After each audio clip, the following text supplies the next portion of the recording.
violence survivor, advocate, and future book author, Tamiko Jordan.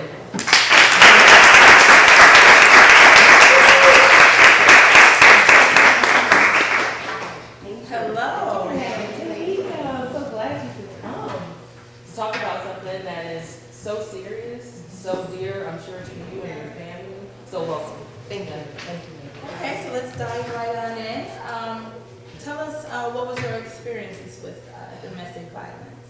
Boy, I tell you, there was a lot. There were a lot, and recently, as a matter of fact. Wow. You think that you've seen this experience and I'll never do that again. So actually, mine was 7 years long. I was married, and the abuse didn't start until after I was married. It really, he was just a great guy before. He went to Kuwait, came back. Kind of a different person. So. Do you think that played a part in the change of him? No, I think that I know his family. I know his family, and it's accepted. It's accepted. And so, when he came back, he really settled into his role as a husband, and he will do what I say. Kind of like what you were just talking about with that show. Oh, right. I'm going to have whoever I want, and you can't say anything about it. Wow. You know, and so it was a rough 7 years because it was physical the entire time. It was emotional the entire time, and the split was really hard because that was just like, you know what? You're black. He was not black. He's Mexican. You're black. You have 3 kids. You're ugly. Oh, so you got a degree now. Now you know what? Wow. You're not gonna make it without me. Right. And I'm thinking, you know what? I took care of this family anyway. We'll be fine. That's right. That's right. You know. So at any point in the relationship, did you believe these things he was saying for you? Oh, to most stay for 7 years? Definitely did. And you know, it was weird because I grew up in a family where my mother and father didn't even argue in front of us. I mean, like to this day, 42 years old, I never saw them argue. Doesn't mean that I don't think that they did. I'm sure they did, but we never saw anything like that. So what I did, I was telling you earlier, Jodine, I figured if the abuse was happening behind closed doors, it was okay. Because my daughters never saw it. They never saw it. But now, as they are getting older, my daughters are, the youngest is 19, 22, 21, and 19.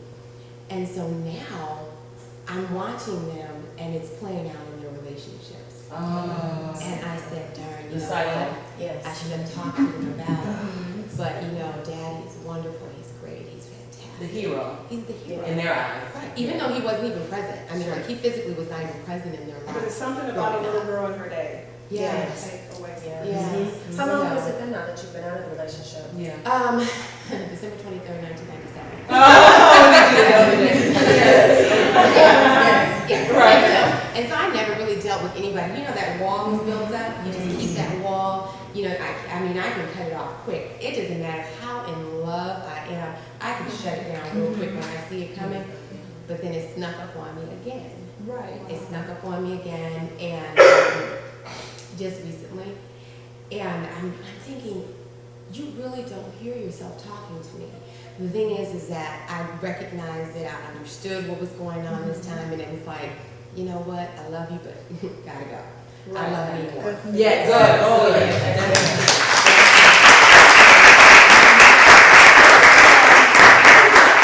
Aha moment.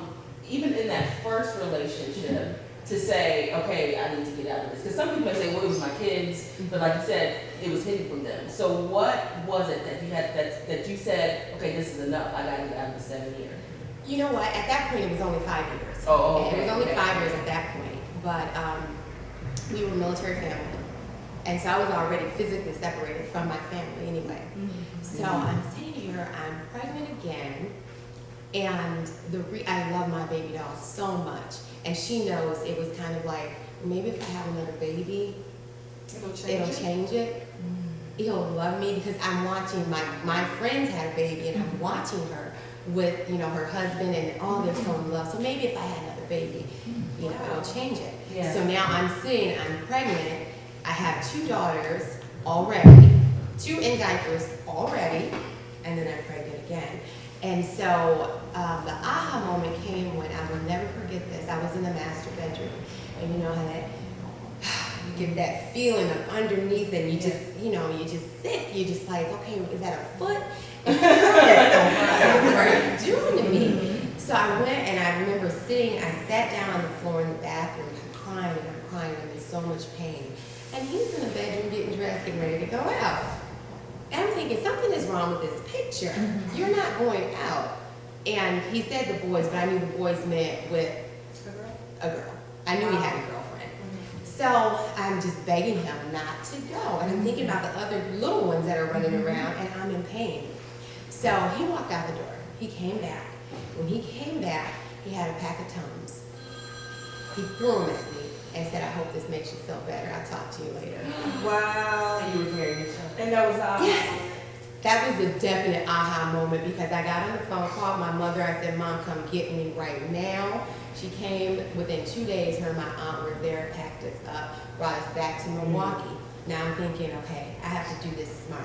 I have to do this smart. So he was coming back to Milwaukee too. I knew he was coming here. So what I did was, the day I got back, big as ever, pregnant as ever, I got a job the next day, because I was a med tech. So I got a job the next day. And my mother told me, keep your kids with you at all times. She said, if you're getting ready to be a single mother, she said, you get used to it right now. So for 2 years, I kept my daughters with me as though I was a single mother. And for 2 years, I planned and I planned and I planned. And on May 11th, 1997, I put him out. That was my birthday. That was the day I graduated with my first degree, and that was Mother's Day. Yes. Oh, And that was it. Yes. So my aha moment came Yes. 2 years before, but I had to do it. There's sometimes there's a process to it. Yes, I had to do it the Wow. right way. So, and it was abuse still during that entire time. His friends who were police officers knew about it. And they would come over, remove him, and put him, you know, somewhere, 3 days, and come back. And I'm thinking, isn't this simple? Right. Don't Right. you people arrest folks for this? You know, so. And it's incidents like that make it difficult for other victims Right. going through to even call on, you know, authorities. Right. Because I sure did, because when they came, all they did was try to counsel us, but didn't do anything. They're not So it's like, counselors, what's the they're sense of calling them? Right, if you're gonna still be in that same situation. So for you, do you still feel the effects of the relationship Oh, today? yeah. Oh, yeah. And it's a struggle. And that's why I wrote the book, because Yes, I had to get it out. I had to get it out, because now what's happening is it's coming out, and I don't mean to be, you know, like remove myself from my daughters, but when I watch them and they talk to me about how great their dad is, and how he says you're a liar, you're this, you're that, and I'm thinking, wow.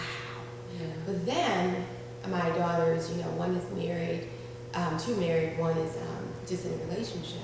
And I'm looking, this boy, 23, comes to me and he starts yelling at me in my mother's house. And I said to my daughter, I said, you know what? If he is bold enough to disrespect me, I can only imagine how it talks to me. So they didn't see it, now they're seeing it, and I'm like, okay, I've got to give it some. So we're pretty much out of time, but we want to know about your book. Can you just tell us the name of your book and when you plan to release it? I plan to release it this Christmas, and it's called Chain of Fools. Chain of Fools. And basically, I was that nympho that was holding those fools all in together. Wow. So I had to take care of me. So guys, be on.